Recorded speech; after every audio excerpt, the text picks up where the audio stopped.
These are the best of 3 decks in the Avatar meta right now. Oh hey, it's Geb.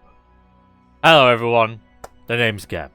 And with the TLA meta now a few weeks in, we will look at some of the best decks out there for the standard best of 3 format.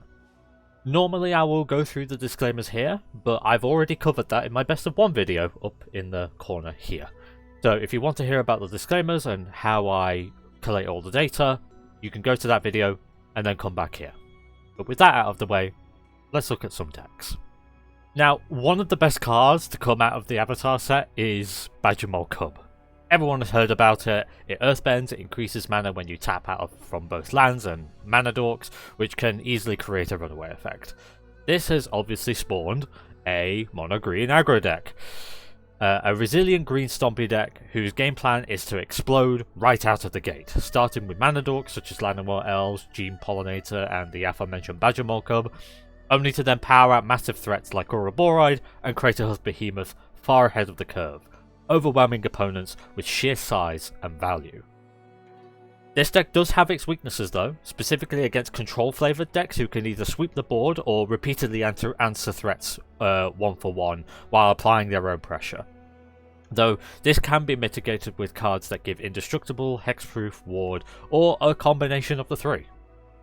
It even has answers to artifact and enchantment heavy decks with cards like Archdruid's Charm, Reclamation Sage, and even the new Origin of Metabending.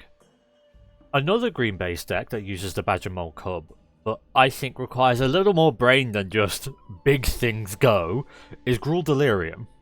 This mid-range deck is a potent showcase of resource conversion. You mill yourself with cards like Patchwork Beastie, and then once you get enough cards, or cards of different types in your graveyard, you can then use Fear of Missing Out and Tursa Light Shatter to generate immense card and combat phase advantage, finishing out with Ouroboroid, or once again, or even Avatar Roku, which is in the sideboard. This particular deck is less susceptible to control decks, but instead folds to the aggressive decks that are out there, which can defeat you before your engine comes online.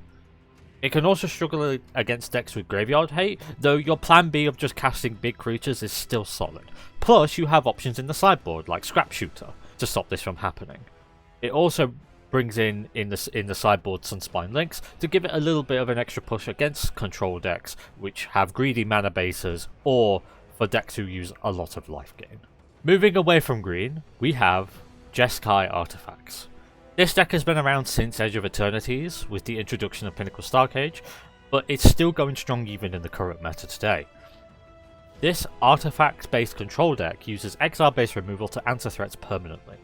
Then, once the board state is under control, generates an overwhelming advantage through Simulacrum Synthesizer and Repurposing Bay, eventually winning out with a bunch of large artifact tokens to beat the opponent down. This deck preys on creature-based decks, particularly aggressive ones, as they'll often have their strategy dismantled by the removal I mentioned earlier, but this deck really struggles against decks whose strategies bypass the creature removal that Jeskai Artifacts has to offer, including the new Izzet deck that has come out in the Avatar set, which we will get to in a little bit. This deck does have a few options, packing in a few extra counter spells, or using Rest in Peace for those graveyard-loving decks. But be sure to not mindlessly bring out your win conditions against them, as you could be punished for it. And finally, we get to the elephant in the room, Izzet Lessons. Now, you think that Wizards, after banning Vivi, would not push Izzet in Standard in the very next set, but here we are. This new Spellslinger deck to come out of the Avatar set features, as the name suggests, Lessons. The game plan is simple. Use cards like Gran, Artist's Talent, and Abandoned Attachments to fill up the graveyard with Lessons. Though, to be honest, this is quite an easy requirement even without those cards, given that just by playing the game and using removal, counterspells, which are also Lessons, makes it a very easy requirement to fulfill that purpose. Which then reduces the costs of your other payoff lessons, allowing you to cast ridiculous cards like Accumulate Wisdom, which is essentially an Ancestral Recall, or Combustion Technique, a card which scales off of the number of lessons in your graveyard and then exiles the target if it dies, all for 1 red if it's reduced by Artist's Talent. Again, Once the opponent's strategy is in tatters, you then finish off the game either with a Monument to Endurance, triggered multiple times through Abandoned Attachments, or the new land Agna Queller, or you use a Prowess token generated by Stormchaser's talent to slowly whittle down your opponent. This deck, while it looks impervious given the amount of options it has even in the main deck alone, it does struggle against the more aggressive decks or the Glintar Reanimator deck that has been floating around the meta since the Final Fantasy set.